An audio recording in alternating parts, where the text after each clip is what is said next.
మామ ఈ వీడియోలో అయితే నేను ఏది అబద్ధాలు అలాగా క్రియేట్ చేయడాలు అయ్యి ఏం చెప్పలేదు మామ. ఉన్నది ఉన్నట్టు చెప్పిన. ఎందుకంటే వచ్చే వాళ్ళకి ఇన్ఫర్మేషన్ తగ్గి ఉండాలి. అలాగే మిడిల్ క్లాస్ లైఫ్ వాళ్ళకి ఎలా ఉంటుంది లైఫ్ అన్నది కూడా మీకు తెలియాలని చెప్పా. మా డాడీ సడన్గా చనిపోయాడు మామ.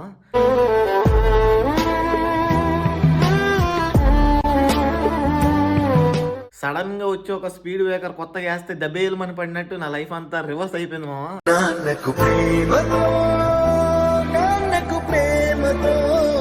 హాయ్ మామాస్, welcome back to my channel. అందరూ ఎలా ఉన్నారు? బాగున్నారా? నేనైతే బాగున్నాను మామ ప్రజెంట్. ఇప్పుడు ఈరోజు వీడియోలో వచ్చేసి ఏంటంటే నేను ఏం చెప్పాలనుకుంటున్నా అంటే, అసలు నేను కోవిడ్ ఎందుకు వచ్చాను, కోవిడ్ కొత్తగా వచ్చినప్పుడు ఎలా ఉంటుంది, మన ఫీలింగ్స్ ఏంటి, మన బాధలు ఏంటి, ఎలా ఉంటాయి, ఇక్కడ ప్రాబ్లమ్స్ ఎలా ఉంటాయి కొత్తగా వచ్చే వాళ్ళకి, నెక్స్ట్ వచ్చి నేను ఎందుకు రావాల్సి వచ్చింది, నా లైఫ్ జర్నీ ఏంటి, అసలు నేను ఎవరిని చూసేదానికేమో స్వాతి ముత్యంలో కమలాసంలాగా జఫ్ఫగాళ్ళగా తయారయ్యేవారు. ఆయనలాగా ఉంటావు, మంచి ఏమీ తెలియనట్టుంటావు. అద్దాలేమో సోడా బుడ్డ అద్దాలు వేసావు. నువ్వు పెద్ద అపరిచితుడు అమ్మ మొగుడులాగా ఉన్నావు కదరా రే. వీడియోలోకి వెళ్ళే ముందు మన ఛానల్ ఎవరైనా కొత్త చూస్తే సబ్స్క్రైబ్ చేసుకోండి మామ. 8Kకి దగ్గరలో ఉన్నాం మనం. ప్లీజ్ మీ సపోర్ట్ నాకు కావాలి మామ. డెఫినెట్లీ మిమ్మల్ని నవ్విస్తూ మంచి మంచి ఇన్ఫర్మేషన్ తీసుకుంటూ వస్తా. అలాగే ఇండియా వచ్చినా కూడా నేను సపోర్ట్ చేస్తారని మనస్ఫూర్తిగా కోరుకుంటున్నాను మామ. నాది వచ్చి ఒక మిడిల్ క్లాస్ ఫ్యామిలీ. మాది ఒక చిన్న ఫ్యామిలీ, మిడిల్ క్లాస్ అంటే అది ఇంకా మిడిల్ క్లాసే. అలాంటి మిడిల్ క్లాస్లో ఏమైందంటే, డాడీ అన్నవాడు చాలా ఇంపార్టెంట్ మామ లైఫ్లో. ఎలాగంటే అది మనకి చిన్న వయసులో డాడీ చనిపోతే ఆ బాధ చాలా అంటే చాలా దారుణంగా ఉంటుంది మామ. అది ఎందుకంటే ఒక డాడీ అన్నవాడు బ్యాక్ బోన్ మనకి. ఆ డాడీ లేనప్పుడే మనకు ఆ విలువ తెలుస్తుంది. ఎందుకంటే నేను అప్పుడు నాకేం తెలియదు, మా డాడీ ఉన్నప్పుడు అన్నీ మా డాడీ చూసుకునేవాడు. మా అమ్మ మా నాన్న ఇద్దరు మమ్మల్ని బాగానే చూసుకునేవారు. అంతా బాగానే ఉండేది, లైఫ్ అంతా సాఫీగా జరిగేటప్పటికి సడన్గా వచ్చి ఒక స్పీడ్ బ్రేకర్ కొత్తగా వేస్తే దెబ్బేయమని పడినట్టు నా లైఫ్ అంతా రివర్స్ అయిపోయింది మామ. నిజంగా చెప్తున్నా. ఎందుకంటే అది రివర్స్ అయిపోవడం, మా డాడీ సడన్గా చనిపోయాడు మామ.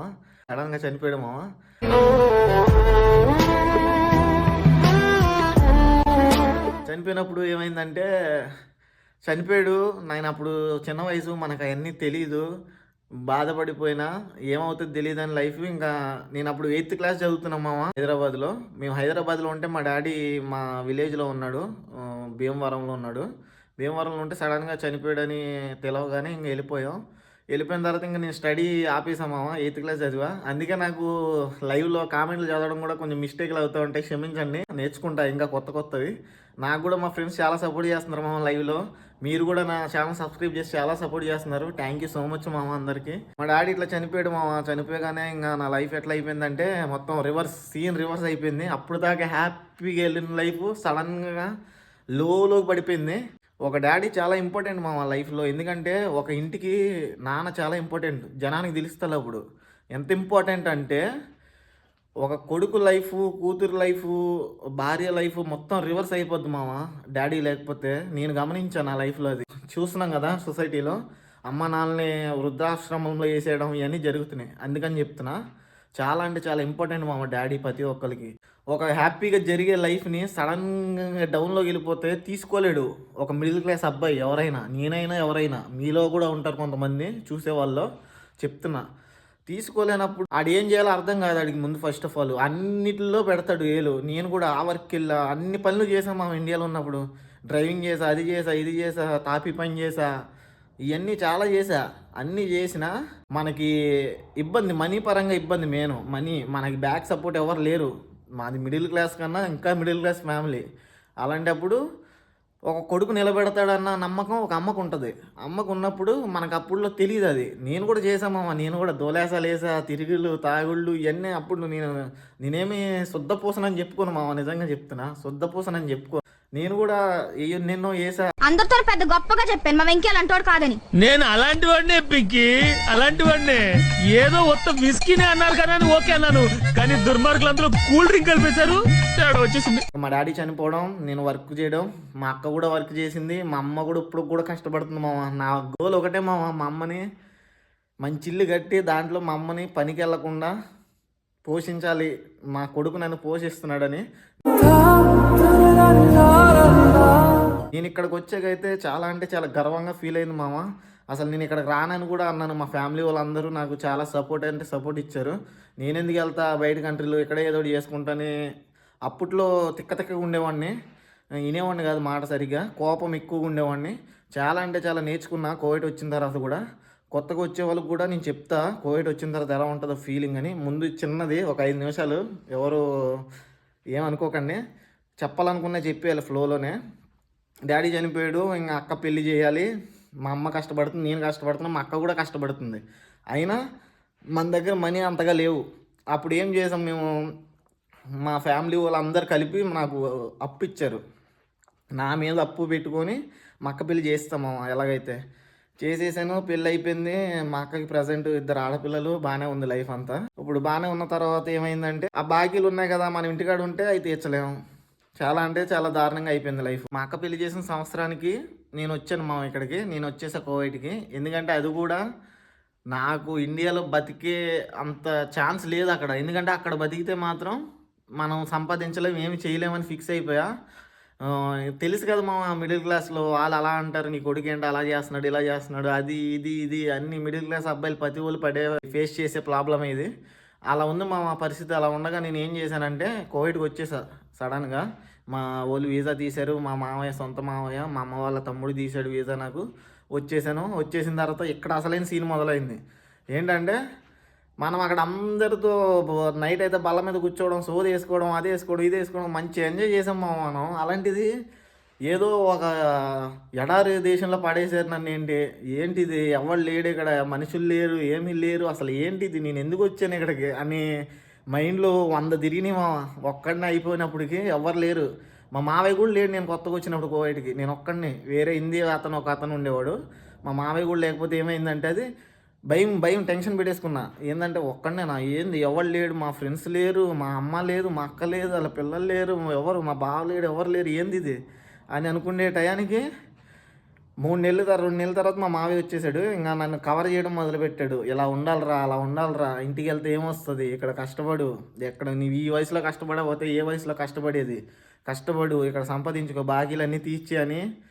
నాకైతే మా నాన్న లేకపోయినా మా మావయ్య అయితే బ్యాక్ బోన్గా ఉన్నాడు మావ. నిజంగా చెప్పుకుంటా నేను ఇప్పుడు కూడా. ఎందుకంటే నాన్న చెప్పాల్సినవన్నీ మా మావయ్య చెప్పాడు నాకు. ఇట్లా ఉండాలిరా, ఇట్లా చేయాలిరా, అది చేయాలిరా, ఇది చేయాలిరా, ఎంజాయ్ కూడా చేయాలి, అలాగే లైఫ్ మీద కూడా ఇంట్రెస్ట్ పెట్టాలని 2 విధాలుగా నేర్పాడు. అది కూడా నేర్చుకున్నా నేను, మైండ్లో పెట్టుకున్నా. నా ఫ్యామిలీ, నేను, మా అమ్మ మొత్తం అందరూ మంచి స్టేజ్లో ఉండాలని ప్రతి కొడుకు కోరుకుంటాడు మామ. నిజంగా వీడియో చూసేవాళ్ళు మీకు కూడా తెలుస్తుంది. ఒక మిడిల్ క్లాస్ అబ్బాయి అంటే ఎన్ని టెన్షన్లు ఉంటాయి మైండ్లో. అయితే నేను అన్నీ పడిపోయినా మామ లైఫ్లో మ్యాక్సిమం. అయితే ఈ కోవిడ్ వచ్చేసిన తర్వాత ఏమైందంటే టెన్షన్ గురయ్యా. ఇంకా టెన్షన్ గురైపోయినాము. టెన్షన్ గురైపోయి అదంతా ఏంద్రా బాబు టెన్షన్ అయ్యి అని పెట్టేసుకున్నా మైండ్లో. ఇంకా మా మావయ్య వచ్చాడు, నన్ను కొంచెం రికవరీ చేశాడు. బాగానే ఉంది.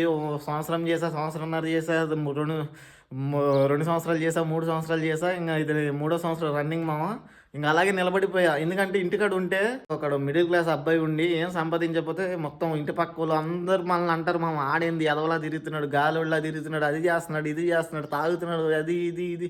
ఇంక ఈ మైండ్లో ఉండి మాటలు వినలేక అప్పు తీసుకున్న వాళ్ళు కొంచెం ప్రెజర్ చేయడం వల్ల కోవిడ్కి రావాల్సి వచ్చింది మామ. కోవిడ్ వచ్చిన తర్వాత ఏం నేర్చుకోవాలంటే ముందు లాంగ్వేజ్ ఇబ్బంది ఉంటుంది మామ. నెక్స్ట్ వచ్చి ఏంటంటే ఇప్పుడు మా మావయ్య కాబట్టి పర్లా. ఇంక వేరే వాళ్ళు ఉంటారంటే గొడవలు అయితే ఇప్పుడు సీనియరు కొత్త వాళ్ళని తొక్కదామని చూస్తారు కోవిడ్లో ఎవరైనా అంతే. మంచోళ్ళు ఒక 100కి 20 మంది అయితే బాగానే ఉంటారు. చాలామంది సీనియర్లు కొత్త వాళ్ళు వచ్చేవాళ్ళు పని వాళ్ళతో చేయించడం, వాళ్ళ మీద ఎక్కించడం, వాళ్ళ మీద చేయించడం, ఇవన్నీ జరిగితే మామ. అవి జరిగినప్పుడు మనం తట్టుకోవాలి ఇక్కడ. ఎందుకంటే మనం పని చేయడానికి వచ్చాం, గొడవలు పడ్డం కాదు ఇక్కడ మెయిన్ వచ్చింది. మనకు పని కావాలి, మనీ కావాలి. అప్పుడు గుర్తుపెట్టుకోండి, ఎవరైనా కొత్తగా వచ్చినప్పుడు సీనియర్లు ఉన్నప్పుడు వాళ్ళు ఏమైనా తప్పుగా నీకు తెలిస్తే అడగండి, లేకపోతే మీరు కొన్ని రోజులు గమ్మున ఉండండి. సీనియర్ ఇప్పుడు ఎవడన్నా తప్పు చేసినాడు ఇప్పటికైనా బయటపడతాడు మామ, అది మాత్రం గుర్తుపెట్టుకోండి. గొడవలు పట్టుకొని మళ్ళీ నేను ఇంటికి వెళ్ళిపోతా 3 నెలల తర్వాత 2 నెలల తర్వాత చాలామంది వెళ్ళిపోతున్నారు.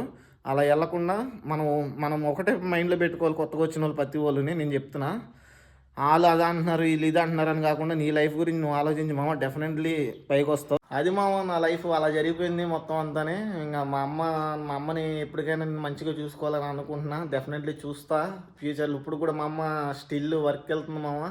అదొకటే బాధ మామ. ఎలాగో డాడీ లేడు, అక్కకి పెళ్ళి అయిపోయింది, అక్క సపరేటు. ఇంకా మాకు ఎలాగో డాడీ లేడు, మా అమ్మనైనా నేను హ్యాపీగా చూసుకోవాలన్నది ఒక కోరిక మామ నాకు. అదే నేను ఎప్పుడు ఆలోచిస్తూ ఉంటాను, మా అమ్మని ఎప్పటికైనా కూర్చోబెట్టి పోషించాలి నేను అన్న అదే మైండ్లో ఉంటాను నేను. అందుకని చెప్తున్నాయి ఇవన్నీ. కొత్తగా వచ్చేవాళ్ళు టెన్షన్ పడకండి మామ. ఈ గల్ఫ్ కంట్రీలు ఎలా ఉంటాయంటే రూల్స్ కొంచెం ఎక్కువగా ఉంటాయి, రూల్స్ అవన్నీ మనం చూసుకుంటూ ఉండాలి. మామ ఈ వీడియోలో అయితే నేను ఏది అబద్ధాలు అలాగా క్రియేట్ చేయడాలు అయ్యి ఏం చెప్పలేదు మామ, ఉన్నది ఉన్నట్టు చెప్పిన. ఎందుకంటే వచ్చే వాళ్ళకి ఇన్ఫర్మేషన్ తగ్గి ఉండాలి, అలాగే మిడిల్ క్లాస్ లైఫ్ వాళ్ళకి ఎలా ఉంటుంది లైఫ్ అన్నది కూడా మీకు తెలియాలని చెప్పా. కానీ నాకేంటంటే మామ, నా వీడియోస్ నవ్వుకోవాలి, నా వీడియోస్ చూసి కొంచెం ఇన్ఫర్మేషన్ కూడా తెలుసుకోవాలనే వీడియోలు యూట్యూబ్ స్టార్ట్ చేసాం మామ. ప్రతి ఒక్కళ్ళు ఒక టాలెంట్ ఉంటుంది మామ, డెఫినెట్లీ బయట పెట్టాలి. అది మీలో ఏ టాలెంట్ ఉన్నా మీరు కూడా బయట పెట్టండి. వాళ్ళు ఏమన్నారు వీళ్ళు ఏమన్నాడు ఆడదన్నాడు అని చెప్పకుండా మీకు ఏది నచ్చితే అది చెయ్యండి మామ, డెఫినెట్లీ చెప్తున్నా. నేను కూడా ఇంతకుముందు అలాగే బాధపడ్డా, ఇప్పుడైతే నా లైఫ్ నేను చూసుకుంటున్నా అంతే, అది చాలు మనకి. వీడియోస్ మాత్రం పిచ్చ కామెడీగా ఉంటాయి మామ, కోవిడ్ నుండి చేస్తున్నా, ఇన్ఫర్మేషన్ కూడా ఉంటుంది దాంట్లో, రెండు మిక్స్ అయ్యి ఉంటాయి. డెఫినెట్లీ సబ్స్క్రైబ్ చేయండి మామ, గంట సింబల్ టపా కొట్టండి మామ. వీడియో ఎలా అనిపించిందో కామెంట్ చేయండి మామ. మళ్ళీ వీడియోలో కలుసుకుందాం, ఉంటా, బాయ్ బాయ్.